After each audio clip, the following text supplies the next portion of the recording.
Mm, mm, mm.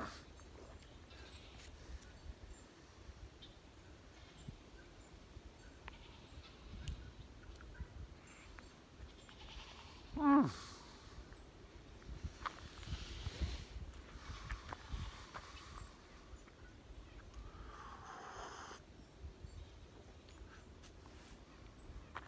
Oatmeal raisin cookie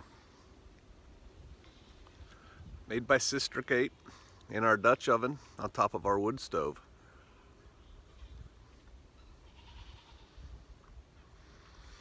I wasn't there when she made it, but I'm willing to bet the three main ingredients are oatmeal, raisins, and sugar. We'll talk about food a little bit today.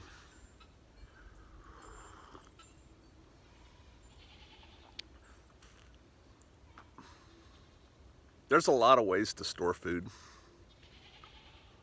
and there's really no excuse not to. My grandma stored food, so did all her peers. Lots of people back then, what would that be? The 30s and 40s stored food because you couldn't just run out to the just-in-time delivery marketplace and get whatever you wanted to eat for dinner already cooked. And so they stored a lot of food. Going to the store took time. It was a planned trip.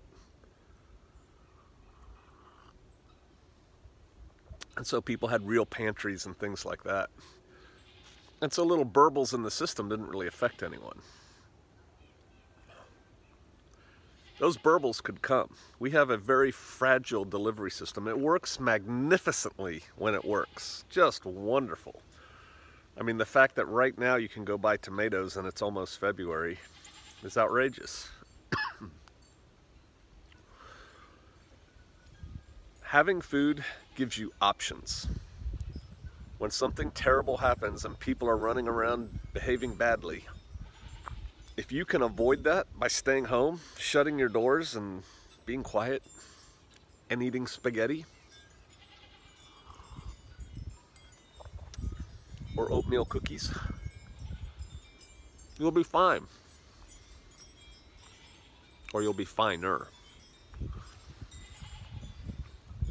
Series of little vignettes today. They weren't really vignettes, they were just short videos that we did yesterday. We took a delivery of food.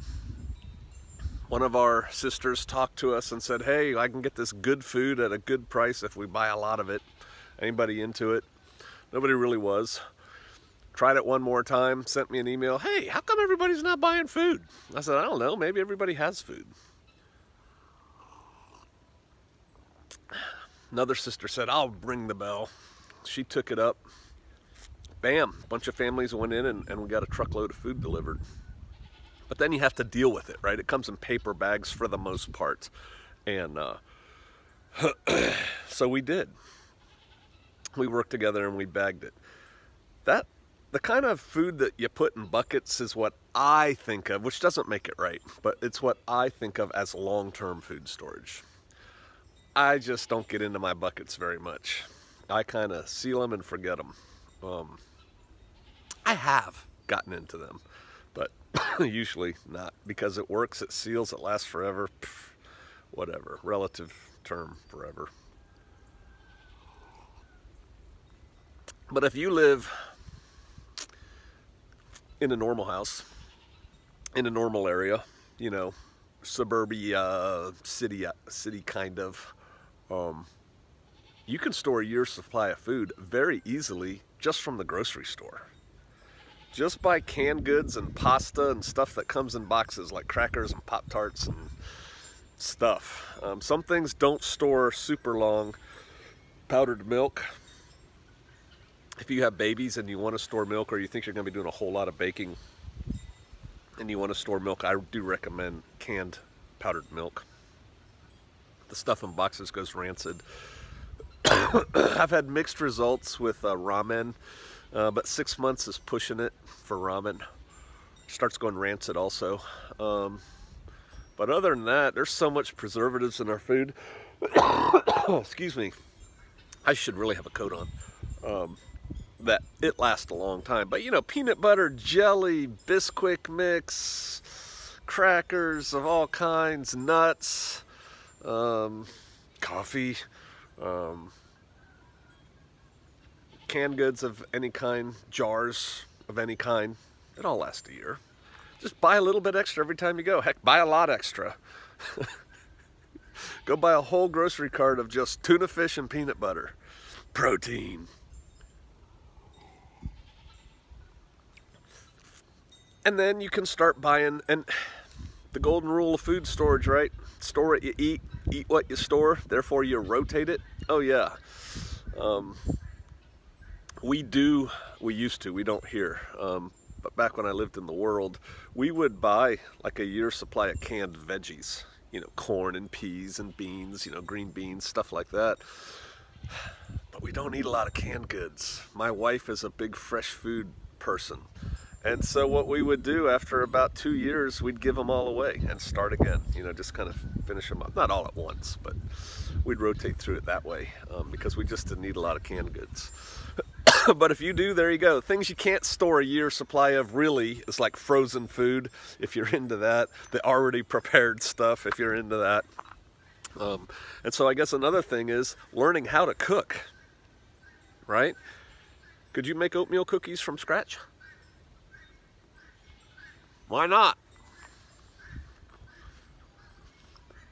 I made delicious ginger snaps from an 1800s recipe book one time. You should just ask my family.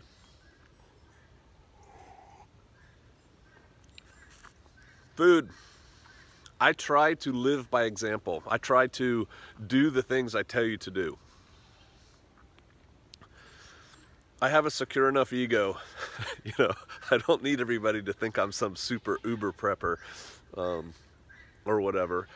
But I do know what I know, and I tell you guys, and then I kind of try to demonstrate it, which some of you may have found the last 3 little short, very short videos boring. But I'm just trying to show you we practice what we preach. And if we can do it, you can do it.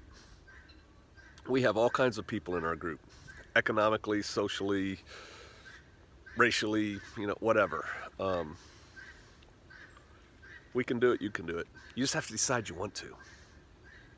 Save your pennies, buy some food. Please.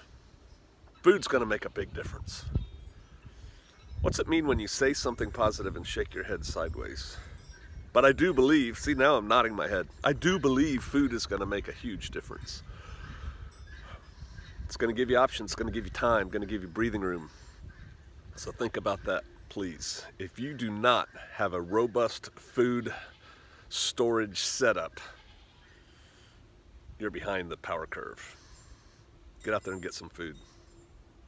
See you out there.